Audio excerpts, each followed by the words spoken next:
Christ. And a certain man, he said, Christ will come and kill us first. No, he won't kill us. When he comes, there will be a voice of a trumpet and an angel. Those who died will resurrect. And those who will be still here will be turned and to go with Christ in the air. Oh, hallelujah. Hallelujah. Antichrist will not do whatever he does when the church is here. We will first go. Beloved, our praise has not been revealed.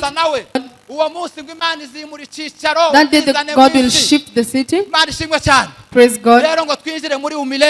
And we'll get into our forever place. What I want to tell you is, they transfer your blood with the weight so that they can rescue them. They first test it to see if it is worth it. But the blood of Christ, they came some drops and they met with our blood.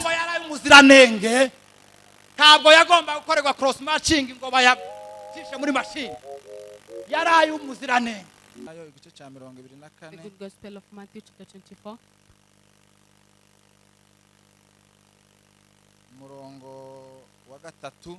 Verse 3. Turongera kandi dusome umurongo wa 10. And again you're going to read verse 10. Dusoma mirongo migufi. Short verses. Then verse 32. Arabango yicaye ku musozi wa Elayono, abigishwa baza aho ari biherereye, baramubaza bati, tubwire ibyo bizaba ryari, n'ikimenyetso cyo kuza kwawe n'ikimperuka y'isi ni ikihe? Dusome ku 10:32, turaza kugaruka ku 15. Murebere ku mutini niwo cyitegererezo, ishami ryawo iyo ritoshe ibibabi bikamera, mumenya yuko igihe cy'impeshi kiri bugufi. Nuko namwe nimubona ibizo byose muzamenye yuko ari hafi. Ndababwira ukuri yuko abubu bwoko batazashiraho kugeza aho ibyo byose bizasohorera. 15. Ariko ubwo muzabona ikizira kirimbura cyahanuwe n'umuhanuzi Daniyeli gihagaze ahera, ubisoma abyitondere. Ico gihe abazaba bari Yudaya bazahungire ku misozi, n'uzaba ari hejuru y'inzu ye kuzamanuka ngo atware ku bintu byo mu nzu ye. Amen. Amen. Reka mbasabe kandi dusome mu gitabo cya Tesalonike ba 2 igice cya 2. Let's read in 2 Thessalonians chapter 2.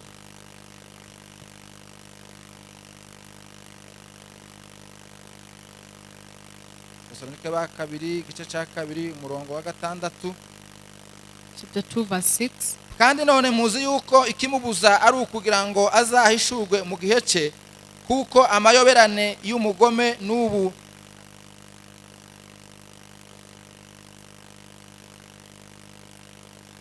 times. Imana ishimwe cyane. Praise God. Tubane maso. And the disciples showed him the construction of the church. And they asked him, do you see this temple to be nice? And he said, no stone will be up on another in this church. And he prophesied. They asked him these words. When they came to the mount, and they asked him, when will this happen? And when will this happen, even the coming back?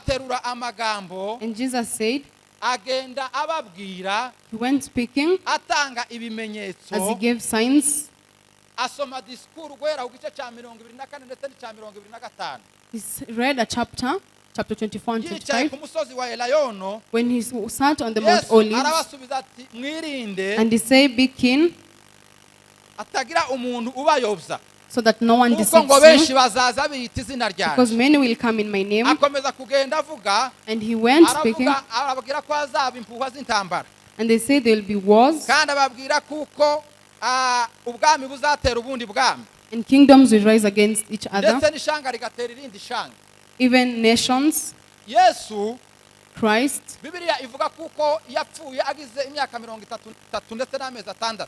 The Bible says he died after 33 years and 3 Kuko months. ico gihe Because at that time, Yesu yavutse asanga baza babara bamanuka bava hejuru baja when he was hasi. born, they used to count Ariko downwards. bavuze batangira kubara bazamuka. But once he was born, they count Ageze ku upwards. mwaka wa 30 On his 30th yemererwa year, gutangira gukora umurimo he was wamuzanye. allowed to do his Imyaka gospel. 3 Yesu atangira gukora, In 3 years, he started serving.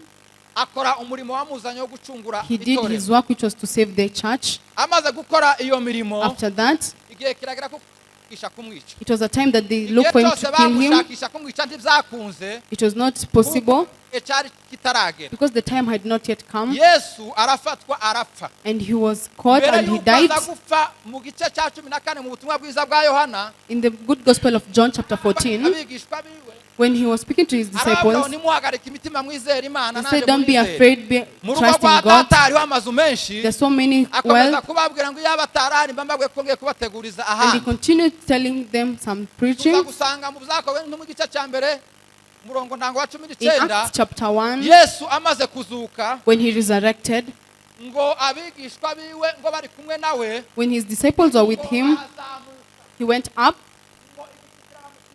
Then there was a cloud, ngo barararama barareba, and they stared and ngo looked. marayika aruruka arababwira ngo nimureke gukomeza And kumureba, an angel came and muri said, don't look at yagiye him. niko azagaruka. The same way he has gone is the same way he'll Mu come. kugaruka kwa Yesu The coming back of Christ n'umuzuko w'abapfuye is the resurrection of the birimo dead, ibice bitandukanye. which has different portions. Turavuga twihuta dutambuka kuko hari We'll ibindi say bikorwa some byo as we kubarika go abantu. early because we have some other activities. Imana ishimwe cyane. Praise God.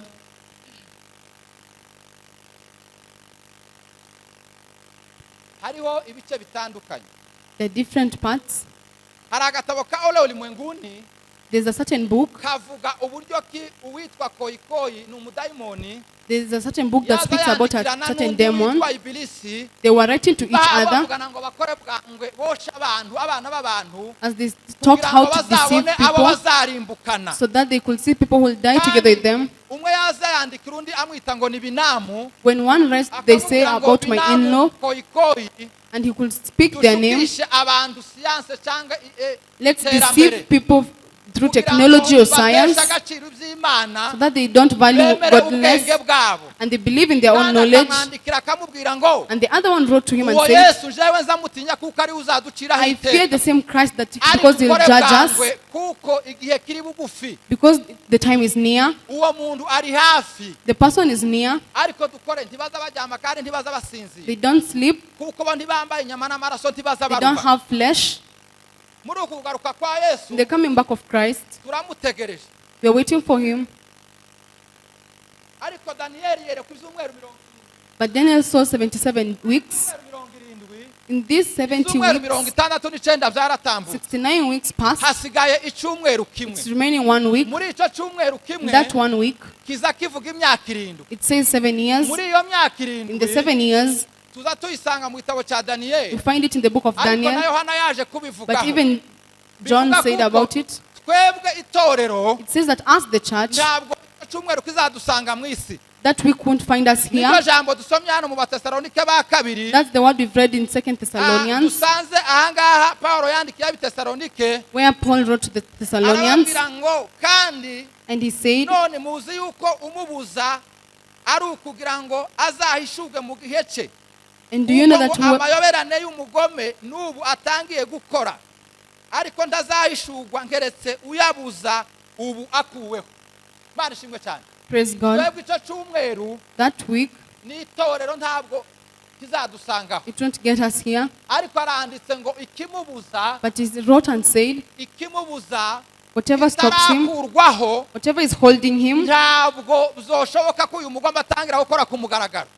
the secret power may not be Uyu ni revealed. antikristo byashakaga Is the kuvuga Antichrist that is being revealed. ngo itorero nimara kuzamuka After the church is taken up, tugize imyaka 3 n'igice tuha twambikwa imirimo, after 3.5 years being ni clothed ukuvuga ngo our deeds, antikristo azaba yakoze patanisho cyangwa isezerano the n'abisiraheli, Antichrist will have a covenant with the people of baramaze Israel. kubaka ruriya rusengero After they rwasenywe build the church that was destroyed, ngo babane imyaka 3 n'igice so that they nirangira, may be together 3.5 ababwire years, ko ari we Mesiya waje and they ask him who is the ababwire Messiah, kumuramya, And he'll command them to, nibarangiza ngo babitahure babone ko atari we, and after that they'll know that it's ngo not him, abarwanye, and he'll fight against them. ngo bahunge. They'll escape. Bibiri izivuga bikagereranya nk'umugore wari utwite, The Bible compares it to a pregnant lady. Cyashatse kugira ngo agicire uruzi kugira ngo rumutembane, ariko ngo arahunga aja mu butayu.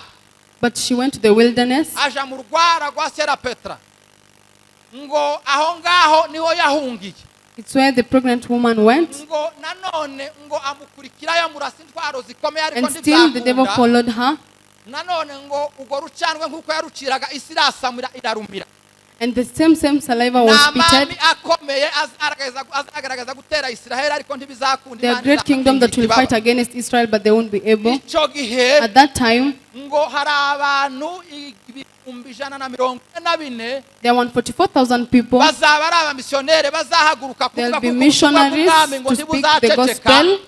ngo buzavuga kugeza Yesu agarutse The gospel is spoken until Christ comes kwima back, ingoma ye. as we take over the 1,000 years ngo throne, bavugire ubwami bw'Imana. so that they can speak on behalf of the Icyo kingdom gihe of natwe God. tuzaba twambikwa imirimo, So at that time, we also be clothed our deeds. ngo atangire kubica nk'umwana w'intama ngo aze abatabare. He will start killing them, and Abo ngabo And God will bafite come to umugabane rescue mu them. muzuko wa mbere. they'll have the first Hariho resurrection. abahamya babiri dusanga mu gice cya 11 There are two witnesses that we find ngo in the chapter bazaza ngo 11, bagahanura kandi ngo bakora ibitangaza that will bikomeye, come, prophesy, and do miracles ngo baha bagwanya antikristo muri ziki as they ku ya fight kabiri. Antichrist. Muri ziki ku ubwo n'indi myaka 3 n'igice twebwe Another 3.5 years turi mu birori na Kristo. as we celebrate with Christ. Nuko ngo nibamara iminsi 1260 ariyo mezi 42, After 1260 days, ngo bafatwe bicwe, they'll be killed. ngo bagire iminsi 2 intumbi zabo ziri hariya ku mugaragaro, They'll spend 2 days as their corpses are isi ngo outside, izishimiye, and the world will be so ngo happy bahanahana impano kuko abo bantu bari as they bayihangariye. could give gifts to each Umunsi wa other. gatatu ngo Imana yohereza umwuka, On the third day, God will send a bazure ngo spirit bazamuke baje to ku Mana. resurrect them and go back Abo to nabo heaven. bafite umugabane mu muzuko wa They'll mbere. also have a portion in the Duheze first Yesu, resurrection. haleluya. Imana ishimwe cyane. Praise God. Yohana ngo aje kubona ngo abona mu gice cya 6 ku murongo wa 9, In chapter 6, verse 9, abona John ngo bari saw, munsi y'igicaniro, and he saw them in ngo a burning, bavuga ngo Imana we, and they could ngo pardon. uzaza ryari guca When will you amagorera come amaraso for the y'abera. judgment of the blood? Ariko ngo barababwira ngo But they said, ngo nimurindire, be ngo waiting. kugira ngo n'izindi mbata bene wanyu So even ngo the nabo others, bazopfe urupfu nk'uru nguru, they should die the same ariko ngo kind buri of wese death. bamwambika igishura cyera, But everybody was ngo clothed, babihanganisha gutegereza ngo kugira ngo barinde and they were n'undi mubari told ngo to wuzure. wait. Ku gice cya 7 umurongo wa 9, In chapter 7, ngo verse 9, abona abantu benshi umuntu atobasha you could kubara, see so many people that you couldn't baba mu count, moko yose no mu ndimi zose no mu in all mahanga yose. tribes. Ngo arabaza ngo ese umwe mu bakuru arabaza ngo ese aba ni bande And they kandi asked, bavuye who are he? these and where are they Umwe muri coming from? abamarayika ngo arasubiza ngo And one of the abangaba angels said, ni ba bandi ngo bavuye mu mibabaro, these are the ones that are coming from kandi the ngo bagashe pain, ibishura zabo mu maraso y'umwana w'intama. the ones that have, Aramusobanurira.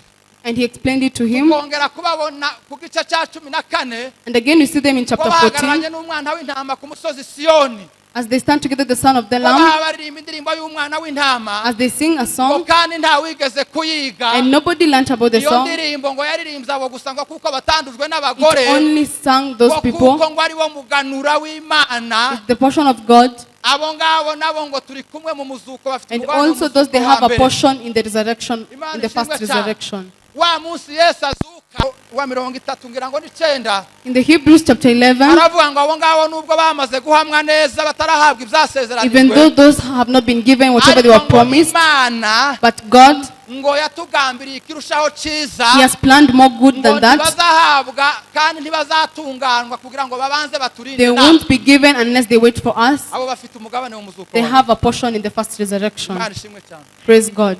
Naingoje ya parapanda iliye, naingoje ya parapanda iliye, naingoje ya parapanda iliye, naingoje ya parapanda iliye. Amana. Nuko ngo akomeza kugenda yerekwa Yohana, And you could see some revelation. ngo abona imyaka 3 n'igice ishize yuzura imyaka 7 yose. When it came to a total of 7 years, which is the last week, iyo myaka ngo ishire ngo Kristo aramanuka. after the end of the years, Christ came. Because when the Israelites came to the wilderness, they'll pray a prayer in Matthew. They'll say, our Heavenly Father, may your name be praised. Let your kingdom come and whatever you want to be done. The same day Christ will come down Mount Olive.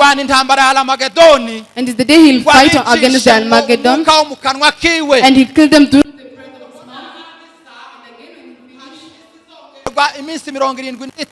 75 days will be added to prepare.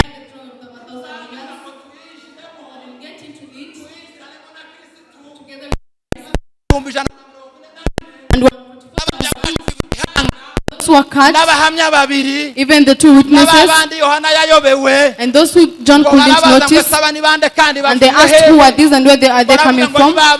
They said they are the ones that were cleansed by the blood of the Son of the Lamb for 1,000 years. After the 1,000 years, the devil will be imprisoned and he will be thrown, and he will go 1,000 years without stopping. After the 1,000 years he will be, he'll come again to deceive those who are born in that world. The whole nation will come together to surround Jerusalem, but God will bring down fire that will burn them, and there will be the second resurrection. The seat of God will have and people will be judged, including the people of Cain, those who died without believing. The book of life will be opened. Emulalizi umbwile nani ili Yesu agagaruka kamushigi kamuzubagaisha umbwile nani ndagayishikeleza lalizi emulalizi umbwile nani ili Yesu agagaruka kamushigi kamuzubagaisha.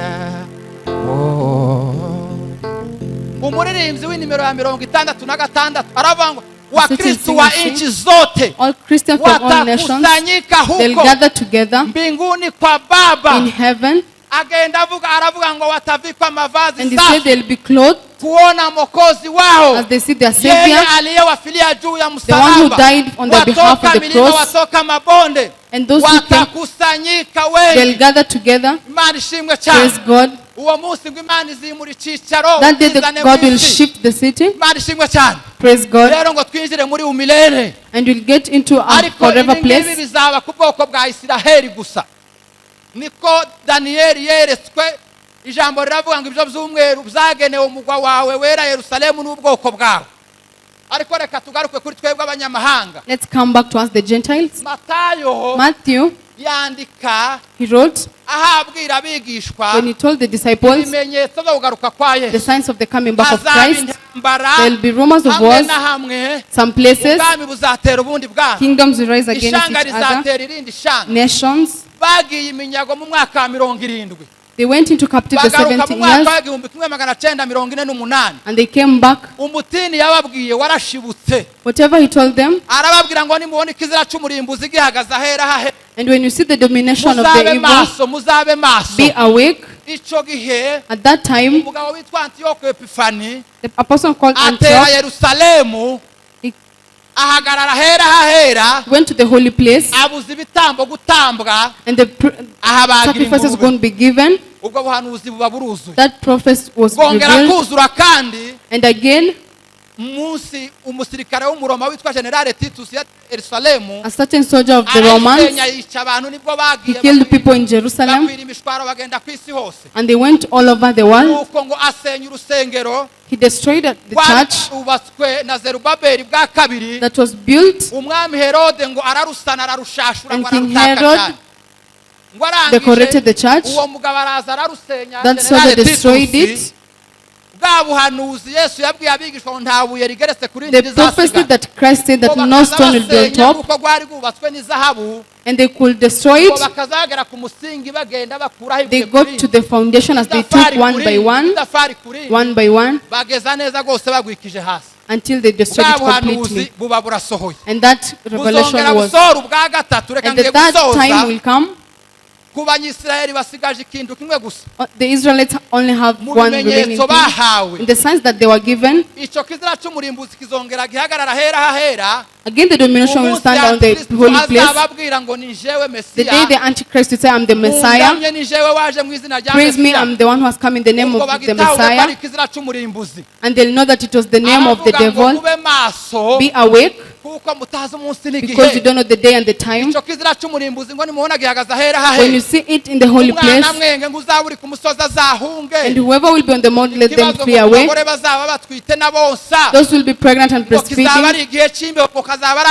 It was a time of sorrow. It has only remained to build the church of Jerusalem.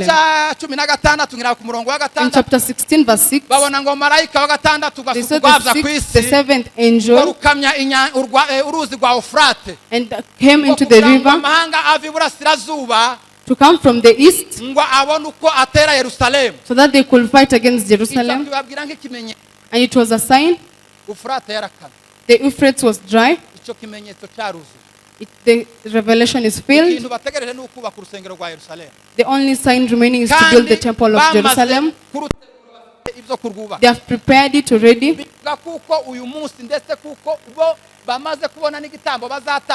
is said that even today they know whatever they'll give. They no longer give sacrifices because they destroy the church. The word of God says, because they'll do again according to how the time of Moses was done. It is not possible that Christ gave himself as the one sacrifice to remove away our sins, because the blood from the sacrifices didn't remove all the sins, because just in the middle. But again, you should be hot or cold. That's what the word of God requests us. We can be baptized in the Holy Spirit, be brought up, walk in the strength of the Holy Spirit, be the same as the time the disciples took it, because the strength that the one that resurrected Christ, they're the ones that will resurrect us, because we'll be having the Spirit and the strength. May God forgive us.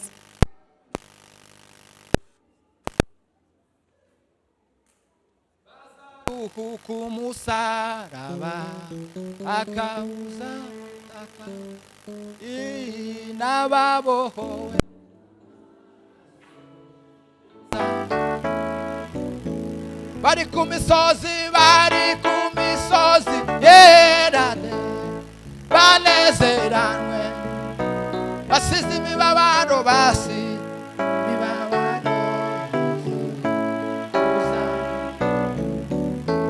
bari ku misozi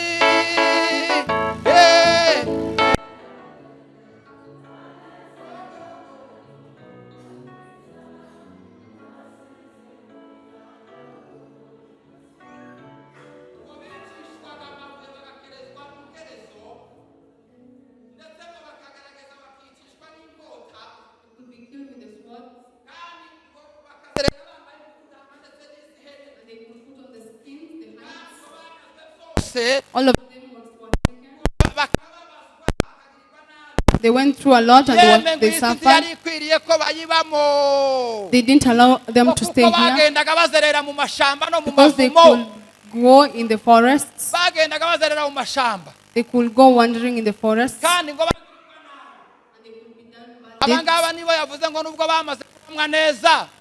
It's the same Paul says. They are still waiting because God planned more good. They should be clothed before we get there. Brethren, the church of God, when you go to the 25th chapter, and he spoke about 5 virgins, 5 didn't have some light.